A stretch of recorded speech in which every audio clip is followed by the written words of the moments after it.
Assalamualaikum warahmatullahi wabarakatuh. Alhamdulillah rabbil alamin wa sallallahu wasallam wa barak ala sayyidina wa habibina wa syafi'ina wa ta'ina Muhammad ibn Abdullah wa ala alihi wa sahbihi wa man tabi'ahum bi ihsani ila yaumiddin. Allahumma 'allimna ma yanfa'una wa anfa'na bima 'allamtana wa zidna min fadlika 'ilman wa ta'lima innaka 'ala kulli syai'in qadir. Subhanaka la 'ilma lana illa ma 'allamtana innaka antal 'alimul hakim. Rabbi shrah li sadri wa yassir li amri wahlul 'uqdatam min lisani yafqahu qawli. Amin. Amma ba'd. Muslimin muslimat dirahmati Allah Subhanahu wa taala. Bersyukur kita alhamdulillah pada hari ini, hari ke-27 Ramadan, kita telah sampai kepada sesi yang ke-17 daripada bacaan hadis-hadis puasa daripada kitab As-Sunan oleh Al-Imam Abi Daud rahimahullah rahmatan wasi'ah wa nafa'ana bi 'ulumihi wa 'ulumikum fid dharain amin. Jadi tak berbaki banyak bab lagi tuan-tuan, tidak berbaki banyak bab lagi. Hari ini kita akan baca sedikit dan insya-Allah kalau ada rezeki kita akan habiskan esok. Tanpa membuang masa, kita teruskan dengan bab yang ke-74. Bab yang ke-74 daripada kitab puasa ni, bilangan hadis ialah hadis yang ke-147 ataupun riwayat 147. Kalau mengikut penomboran Syekh Syuaib rahmatullah alaih ialah 2458. وبالسند المتصل منا إلى الإمام أبي داود رحمه الله رحمة واسعة ونفعنا بعلومه وعلومكم في الدارين آمين أنه قال باب المرأة تصوم بغير إذن زوجها. Bab membicarakan tentang seorang wanita dia berpuasa tanpa kebenaran suami dia. Dalam mazhab Syafi'i, kalau puasa sunat mesti kena minta kebenaran daripada suami. Unless kalau isteri tahulah suami dia redha kalau dia puasa sunat kan. Itu cerita lain. Tapi secara umumnya general rule ialah isteri mesti kena minta izin daripada suami untuk menunaikan puasa sunat. Untuk menunaikan puasa sunat. Kalau dia puasa tanpa keizinan suami dia dan dia tak tahu yang suami dia redha kalau dia puasa, maka puasa dia sah tapi hukumnya adalah haram. Hukumnya adalah haram. Sebab satu puasa ni tuan-tuan, dia tak sama macam solat. Solat ni untuk satu tempoh yang pendek kan. Orang sembahyang sunat mungkin 5 minit dah habis 1 unit, 2 rakaat. Jadi puasa ni dia ada had waktu dia daripada tulu'ul fajar, daripada keluarnya fajar iaitu masuk waktu subuh sampailah ghurub syams, terbenamnya matahari. So dia ambil masa panjang. Dan ada benda yang tidak boleh dibuat ketika mana berpuasa. Yang penting sekali bagi seorang suami ialah dia tidak boleh menyetubuhi isteri dia. Kalau menyetubuhi isteri dia, maka akan batal puasa isteri dia. So, untuk tempoh yang panjang daripada masuknya waktu subuh sehingga nak masuknya waktu maghrib, kalaulah suami berhajat kepada isteri dia puasa sunat, benda itu akan menyusahkan suami. Sebab tu, disyariatkan untuk minta izin daripada suami. Kalau suami tak benarkan, dia puasa juga. Puasa sah tapi haram. Nampak tak tuan-tuan? Ini untuk puasa sunat lah. Dan sebagaimana yang kita bagi tahu tadi, kalaulah dia tak minta izin, dia puasa. Kemudian suami dia memerlukan dia. Suami dia suruh buka puasa, wajib untuk dia buka puasa. Tapi kalau dia tak minta izin, tapi dia tahu suami dia ni kira macam cool, relax berdasarkan orang kata isyrah, berdasarkan dia punya kehidupan dengan suami dia sebelum ni, suami dia tak kisah. Jadi insya-Allah yang tu tak ada masalah lah. Wallahu a'lam bissawab. وبه قال حدثنا الحسن بن علي قال حدثنا عبد الرزاق قال أخبرنا معمر عن همام بن منبه أنه سمع أبا هريرة رضي الله تعالى عنه يقول قال رسول الله صلى الله عليه وآله وسلم لا تصوم المرأة وبعلها شاهد إلا بإذنه غير رمضان ولا تأذن في بيته وهو شاهد إلا بإذنه. Hadis ni tuan-tuan, hadis yang sahih, ada dalam Sahih Bukhari dan kitab-kitab yang lain lah. Tapi yang paling penting dia ada dalam Sahih Bukhari. Ada dalam Sahih Muslim. Hadis yang sahih. Sekejap nanti saya datang balik.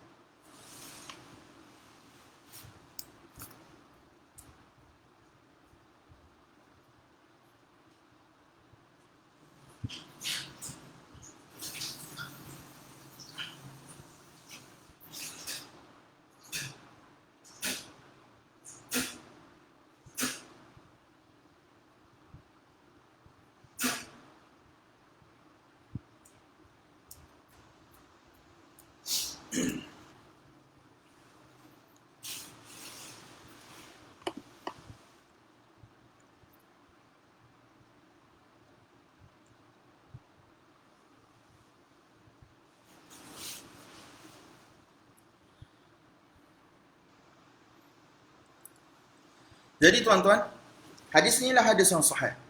Abu Hurairah radhiyallahu ta'ala anhu telah meriwayatkan bahawasanya baginda Nabi sallallahu alaihi wasallam telah bersabda, la tasumu al-mar'atu. Dia ialah jumlah khabariyah, ayat penyata. Seseorang wanita itu tidak berpuasa. Tetapi maksud dia ialah perintah, iaitu larangan. La tasumu. Dah, al-mar'atu. Sebenarnya ialah la tasum al-mar'atu. Itu dia punya maksud. Dia jumlah khabariyah. Tetapi makna dia adalah insya, iaitu satu larangan dalam kes ni. Dan jumlah khabariyah ni sebenarnya tuan-tuan, dia adalah ablagh daripada jumlah insya'iyah dalam masalah amar dan juga nahi ni. Wal mutallaqatu yatarabbasna bi anfusihinna. Kan, wal mutallaqatu yatarabbasna bi anfusihinna salasata quru. Dia datang dalam bentuk jumlah khabariyah, ayat penyata, tetapi maksudnya ialah insya'iyah, satu perintah untuk dia bereddah. Jadi sebenarnya jumlah khabariyah adalah ablagh, lebih kuat dari sudut makna berbanding dengan jumlah insya'iyah. Seolah-olah, tak apalah panjang cerita tu, dalam kitab-kitab usul tuan-tuan akan jumpalah. So di sini kata la tasumul mar'atu wa ba'luha syahidun illa bi'idnih. Janganlah seseorang wanita itu berpuasa sedangkan suami dia syahidun. Syahidun di sini kita terjemah sebagai hadirun, iaitu suami dia ada. Kalau kita kan, bila kita belajar bahasa Arab, kita kata syahida yashhadu fahuwa syahidun. Kita selalu terjemah sebagai melihat, menyaksikan. Nampak tak? Maksudnya di sini ialah hadirun, iaitu dalam hal keadaan suami dia ada di kampung halaman, ada di rumah, ada di kampung halaman, bukan bermusafir. Illa bi'idnihi, kecuali dengan izin daripada suami. Jadi tidak boleh tidak, seseorang wanita itu mestilah dia kena minta izin. Sebab tu kalau dia buat, benda ni haram. Maksudnya dia puasa tanpa kebenaran suami dia, ataupun dia tak tahu suami dia redha, maka itu adalah haram. Sebab ini adalah satu larangan daripada pihak Nabi sallallahu alaihi wasallam. Tetapi sahlah kalau dia puasa, tetapi haram. Ala kullin wa ba'luha syahidun illa bi'idnih. Apa dia punya faedah tuan-tuan? Haram tetapi sah. Sebagai contoh, kalau dia sebagai contoh dalam masalah ta'liq, sebagai contoh, kalau suami dia kata, kalau kamu puasa tanpa keizinan aku, maka jatuhlah satu talak, sebagai contoh. Kalau kamu puasa tanpa keizinan aku, maka jatuhlah satu talak. Jadi kalau si isteri puasa, dan puasa itu munaqid, sebab dikatakan sah dalam mazhab kita kan, maka jatuhlah satu talak. Tapi kalau puasa itu dikatakan tidak sah, haram dan tidak sah, maka wanita itu tidak dikira sebagai berpuasa. Walaupun dari sudut surah, dari sudut gambaran zahirnya, dia tidak makan, tidak minum, tidak melakukan perkara-perkara yang membatalkan puasa sepanjang hari tersebut. Tetapi dari sudut syaraknya, dia tidak dikira sebagai berpuasa. Jadi, hiya ghairu sa'imah, dia bukan satu orang yang berpuasa. Maka, tidak jatuhlah ta'liq talak tersebut. Itu dia punya faedah tuan-tuan. Bila kita kata sah tetapi haram. Jadi kalau sah puasa dia tak buat perkara membatalkan puasa, maka jatuhlah ta'liq talak tersebut, sebab memang dia dikira sebagai satu orang berpuasa. Wallahu a'lam bissawab. Ala kullin, dalam mazhab kita dia kata puasa tersebut sah dan haram hukumnya. Apabila suami dia berada di kampung halaman, kalau dia berpuasa tanpa keizinan daripada suaminya, maka haram hukumnya dan puasa dia kira sebagai sah.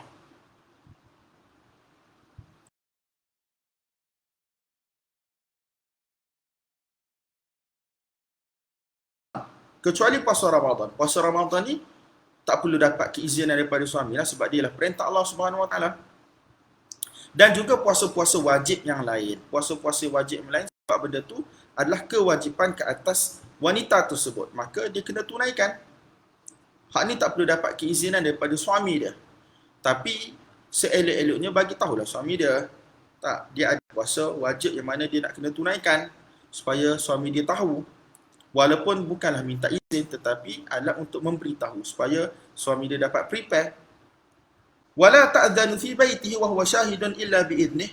Dan jangan sekali-kali satu-satu orang isteri itu memberi izin kepada orang luar untuk masuk ke dalam rumah suaminya dalam keadaan suaminya ada, kecuali dengan keizinan suami. Kata Al-Hafidh Ibn Hajar rahmatullahi alaih, wahwa syahid di sini, dia adalah mantuq la mafhumalah. Satu mantuq, ayat yang mana tidak ada mafhum padanya. Maksudnya, kalau suami ada, tak boleh benarkan orang masuk tanpa izin. Jadi kalau suami tidak ada, adakah boleh untuk dia benarkan orang masuk tanpa izin? Tidak, min babi aula. Bahkan lebih aula untuk tidak benarkan seseorang itu masuk ke dalam rumah tanpa izin. Lagilah kalau dia tahu orang itu ialah orang yang mana tidak disukai oleh suami dia. Kecuali kalau dia tahu redha suami dia, bahawasanya kalau dia buat masuk fulan-fulan, ataupun fulanah ataupun orang kata kaum keluarga yang suami dia benarkan, benda itu tidak ada masalah tuan. Tapi secara umumnya kena dapat keizinan ataupun dia kena tahu suami dia izinkan. Wallahu taala a'la wa a'lam bis-shawab. Wa bi qala hadatsana Uthman ibn Abi Shaybah qala hadatsana Jarir 'an al-A'mash an Abi Salih an Abi Sa'id radhiyallahu ta'ala anhu annahu qala ja'at imra'atun ila an-nabiy sallallahu alaihi wasallam wa nahnu al-Mu'attal radhiyallahu ta'ala anhu yadribuni idza sallaitu wa yufattiruni idza sumtu wa la yusalli salat al-fajr hatta tatlu' asy-syams qala wa Safwan 'indah qala fas'alahu amma qalat faqala ya Rasulullah amma qawluha yadribuni idza sallaitu fa innaha taqra'u bi suratay wa qad nahaytuha qala faqala law kanat suratan wahidatan lakafatin nas wa amma qawluha yufattiruni fa innaha tantaliqu fatasumu wa ana rajulun syabun fala asbir. Faqala Rasulullah sallallahu alaihi wa alihi wasallam yawma idzin la tasumu imra'atun illa bi idzni zawjiha. Wa amma qawluha inni la usalli hatta tatlu'a asy-syamsu fa inna ahla baitin tatlu'a asy-syamsu qala fa iza istayqadta fa salli. Tuan-tuan, hadis ni sahih. Abu Sa'id Al-Khudri radhiyallahu ta'ala anhu meriwayatkan bahawa satu orang wanita telah datang bertemu dengan Nabi sallallahu alaihi wasallam. Pada waktu tersebut kami sedang duduk berada di dalam majlis Nabi sallallahu alaihi wasallam. Maka wanita tersebut telah berkata, "Ya Rasulullah, sesungguhnya suamiku, iaitu Safwan ibn Mu'attal radhiyallahu ta'ala anhu, dia telah memukulku jika aku solat." Tapi pukul ni bukanlah kita kata pukul yang melukakan. Apa maksudnya? Dia senang ceritanya, suami aku ni dia tak suka aku solat. Itu ayat yang wanita tu kata. Maksud solat sunat lah. Suami aku akan marah aku jika aku solat sunat. Nampak tak? Kemudian dia akan membuatkan aku berbuka puasa jika aku berpuasa, iaitu yang sunat lah.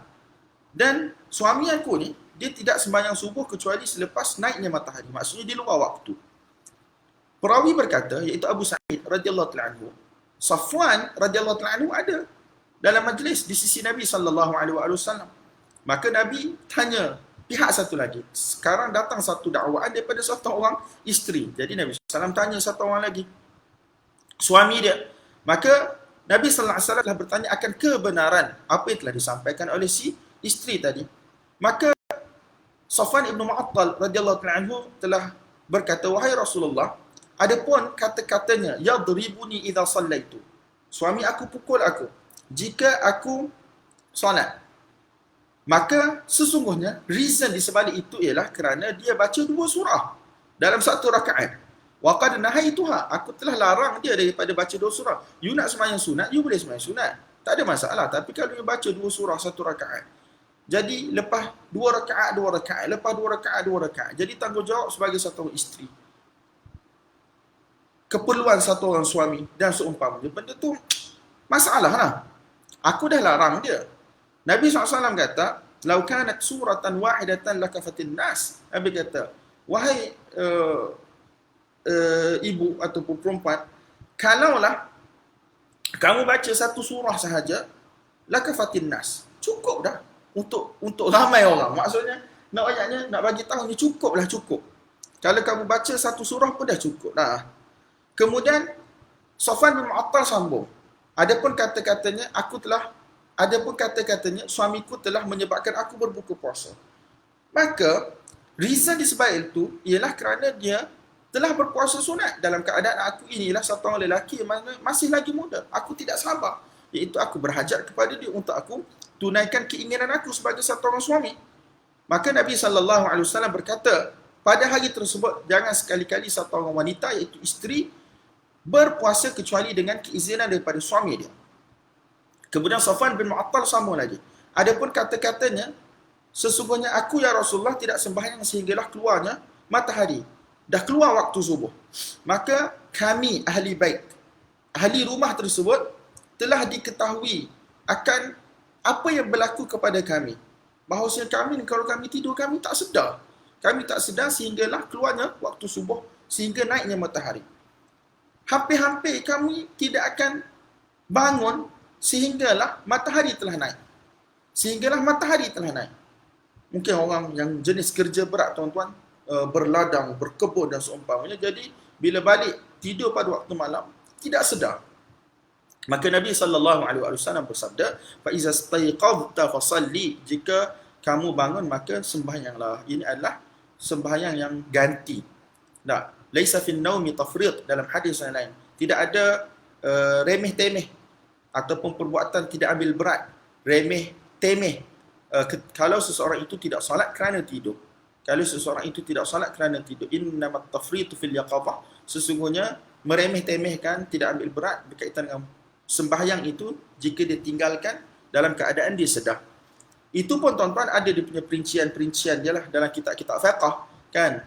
Yang tak perlu dikejut ni kalau dia tidur sebelum daripada masuk waktu. Kalau tidur dah masuk waktu, maka wajib untuk dia bangun. Kalau dia tak bangun berdosa, dan dia kena pesan pada orang yang ada dalam rumah dia untuk kejutkan bila dia tidur dalam waktu, bila azan telah dilaungkan. Sebab bila azan telah dilaungkan, wajib untuk dia azam dalam hati dia untuk dia solat dalam waktu. Jadi kalau dia nak tidur juga kerana letih dan seumpamanya, bila dah masuk waktu, wajib untuk dia bangun dan dia kena pesan kepada orang untuk kejutkan, dia kena pasang alarm dan seumpamanya. Adapun kalau dia tidur sebelum waktu, maka semua benda tu tak wajib. Tak wajib pesan pada orang, tak wajib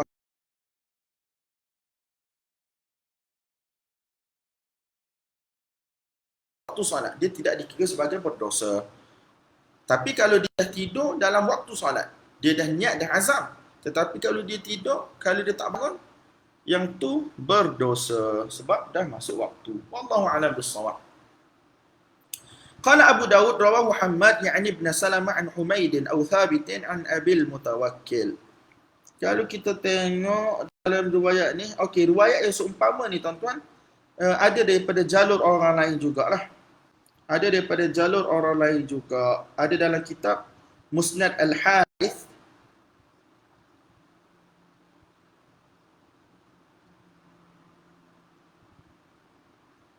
Salam.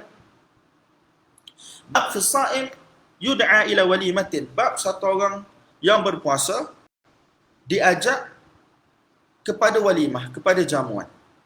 Secara umumnya walimah ni tuan-tuan ada banyak sebab lah, dengan nama-nama yang berlainan. Tapi senang ceritanya ialah jamuan makan lah. Disebabkan oleh akikah, disebabkan oleh kesyukuran, disebabkan oleh kenduri kahwin. Banyaklah tuan-tuan nama-nama untuk walimah-walimah ni. Tapi secara umumnya dalam mazhab kita tuan-tuan, yang wajib untuk kita hadiri hanyalah walimatul urs. Walimatul urs, iaitu kenduri kahwin sahaja dengan syarat-syarat yang disebut di dalam kitab-kitab fiqh. Jadi kalau seseorang itu dia dijemput untuk menghadiri majlis kenduri kahwin dan syarat-syarat cukup untuk menjadi wajib ke atas dia pergi, maka wajiblah untuk dia pergi tuan-tuan. Tidak ada penghalang-penghalang dari sudut syarak yang mengharamkan dia pergi walimah tersebut. Maka wajiblah untuk dia pergi. Maka wajiblah untuk dia pergi. Adapun walimah-walimah yang lain yang bukan kenduri kahwin, macam akikah, kenduri kesyukuran, nak pergi sambung belajar ataupun nak rumah baru, itu semua tak wajib hadir. Dalam mazhab kita itu semua tak wajib hadir. Yang wajib hadir hanyalah kenduri kahwin.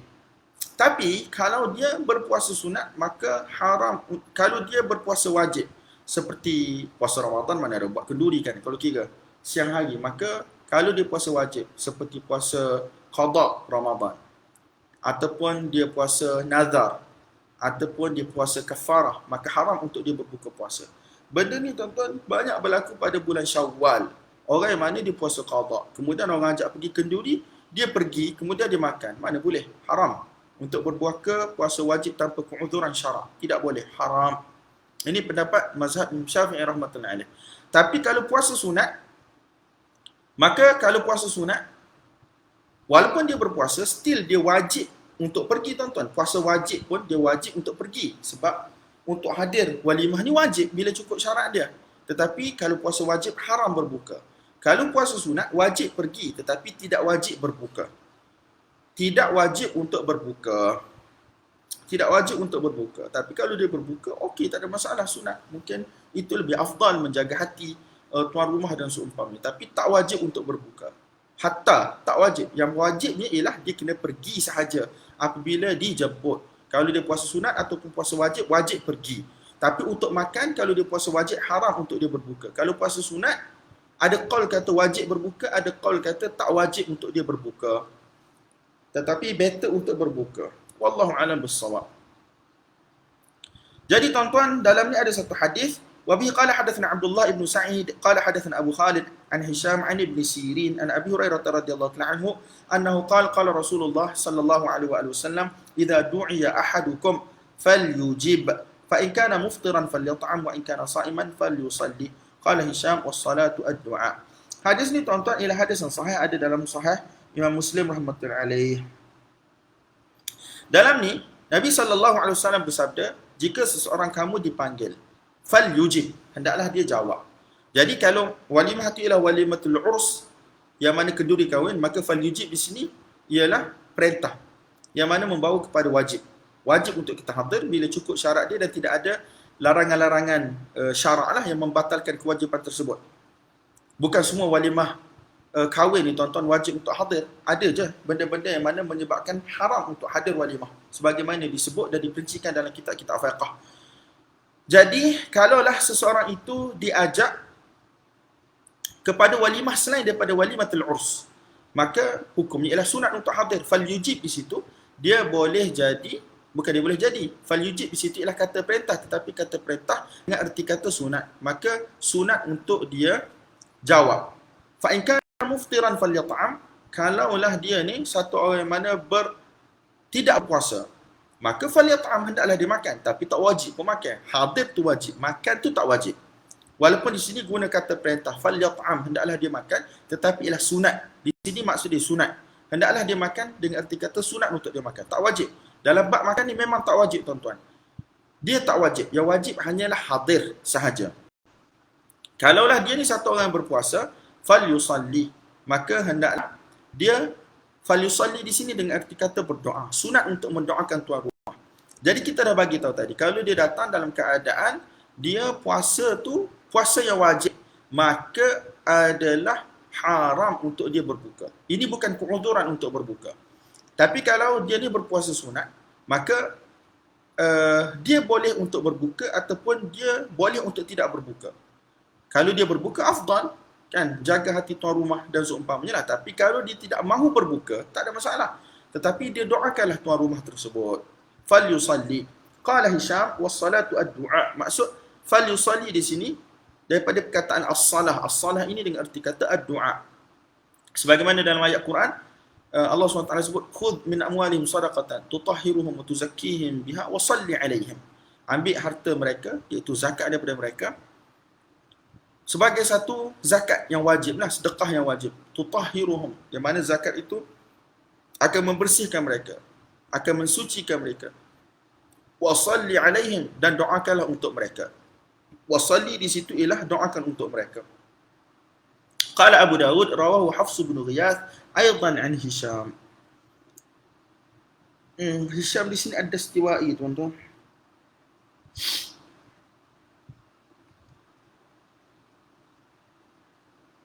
Jalakah Hisham ad-Dastuwai?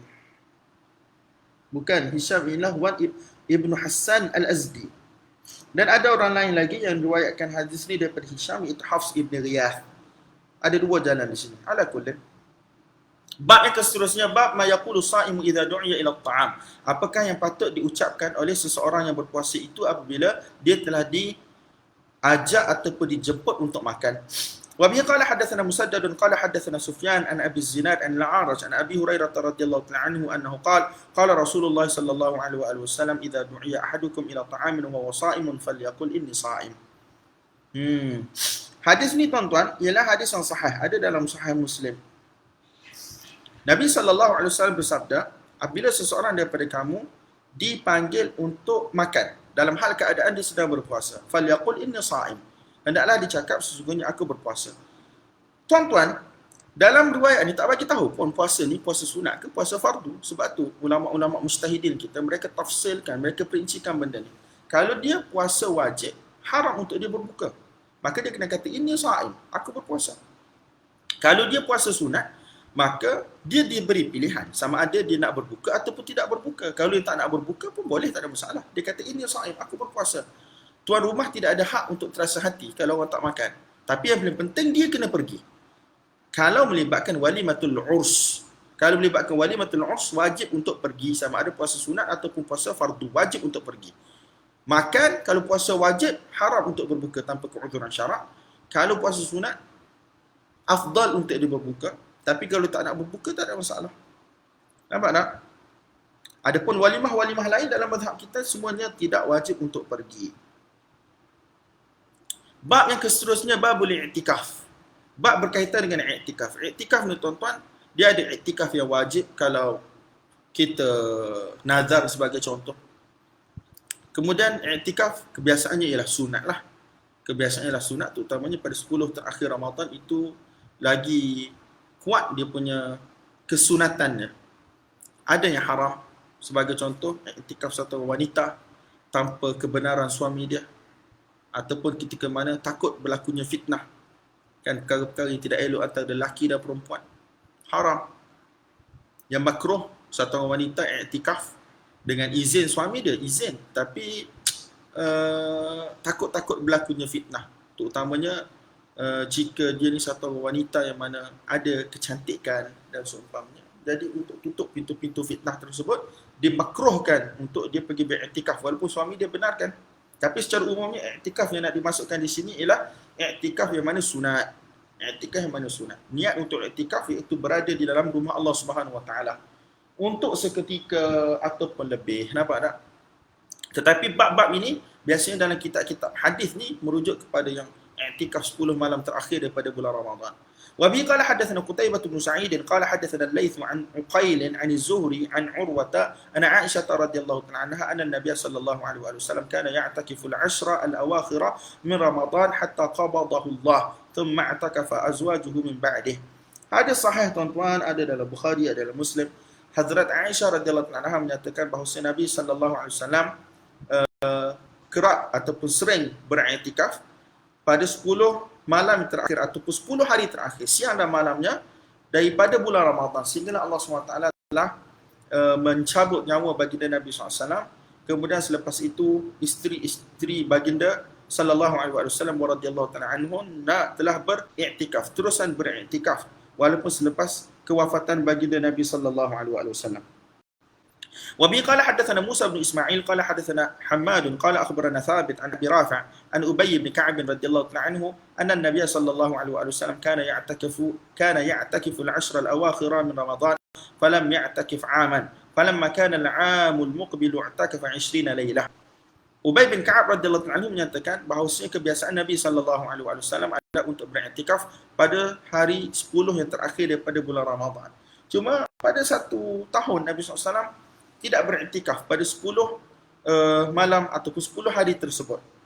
Kemudian pada tahun yang seterusnya Nabi sallallahu alaihi wasallam telah qada. Ini dalil kepada qada sunat. Perkara sunat yang ditinggalkan disunatkan untuk qada. Jadi pada tahun yang seterusnya Nabi SAW telah beriktikaf sebanyak 20 hari. Hadis ni tuan-tuan, hadis yang sahih. Shalom. Bab yang seterusnya, bukan bab seterusnya, hadis yang seterusnya. Wa bi qala hadatsana Utsman bin Abi Syaibah qala hadatsana Abu Muawiyah wa Ya'la bin Ubaid an Yahya bin Sa'id an Amrata an Aisyah radhiyallahu ta'ala anha أنها قالت كان رسول الله صلى الله عليه وسلم إذا أراد أن يعتكف صلى الفجر ثم دخل معتكفه. قالت وإنه أراد مرة أن يعتكف في العشر الأواخر من رمضان. قالت فأمر ببنائه فضرب، فلما رأيت ذلك أمرت ببنائه فضرب. قالت وأمر غيري من أزواج النبي صلى الله عليه وسلم ببنائه فضرب. فلما صلى الفجر نظر إلى الأبنية فقال ما هذه البر تريدنا؟ قالت فأمر ببنائه فقوض، وأمر أزواجه بأبنيتهن فقوضت، ثم أخر الاعتكاف إلى العشر الأول تعني من شوال. Tuan-tuan, hadis ini sahih juga, tuan-tuan. Ada dalam Sahih Muslim, ada dalam Bukhari dan seumpamanya lah.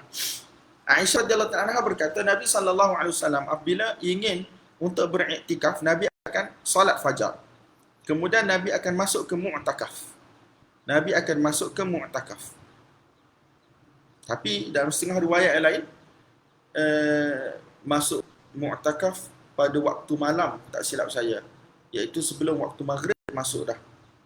Jadi di sini tak silap saya bermula daripada malam lagi. Kemudian i'tikaf.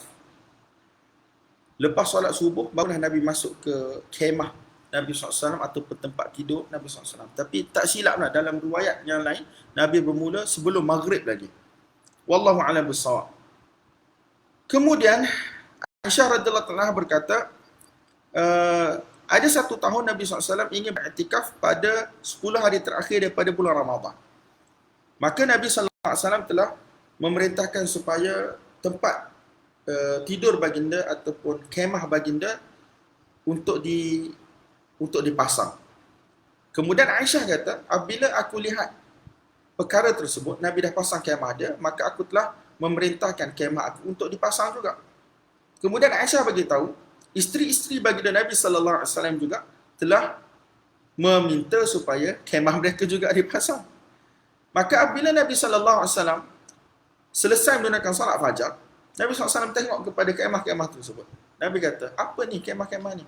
Adakah kamu semua inginkan kebaikan? Ataupun kamu nak berlumba-lumba sebab nak duduk dekat dengan aku? Tak? Untuk, menarik perhatian aku. Apa semua benda? Al-birra turidna. Adakah kamu inginkan kebaikan ataupun apa? Kemudian Aisyah radhiyallahu anha berkata, Nabi SAW telah memerintahkan supaya kemah dia di kuwut ni macam diturunkan ataupun dilipatlah.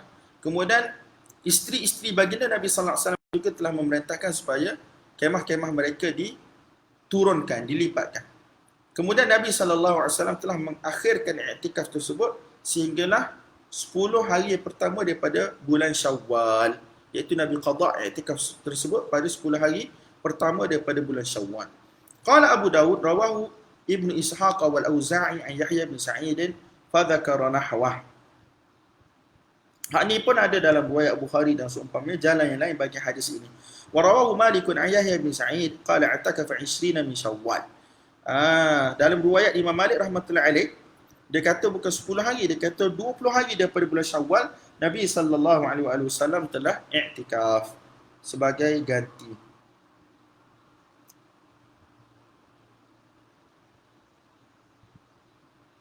Tapi setengah ulama kata yang betulnya, riwayat yang betul ialah 10 hari.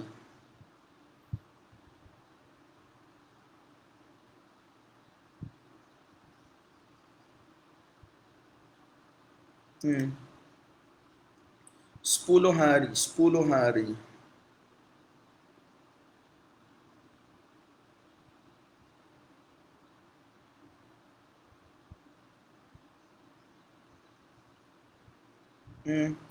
Riwayat yang betul yang mahfuz ialah i'takafa 10. Cuma sini Imam Abu Daud rahmatullahi alaih dia isyaratkan ada dalam riwayat Imam Malik dia kata 20 hari, tetapi yang mahfuznya, yang terpeliharanya, riwayat yang terpelihara yang betulnya ialah 10 hari. InsyaAllah. Wallahu ta'ala a'la wa a'lam bissawab. Kita berhenti pada bab ini. Esok insyaAllah bab 78. Bab ke-78. Kan? Esok bab ke 78 insya-Allah. 78, 79, 80, 81. Ada 4 bab aja esok. Wallahu ta'ala ala wa alam bisawab wa sallallahu wasallam wa barak ala sayyidina maulana Muhammad wa ala alihi wa sahbihi ajma'in walhamdulillah rabbil alamin. Wassalamualaikum warahmatullahi wabarakatuh.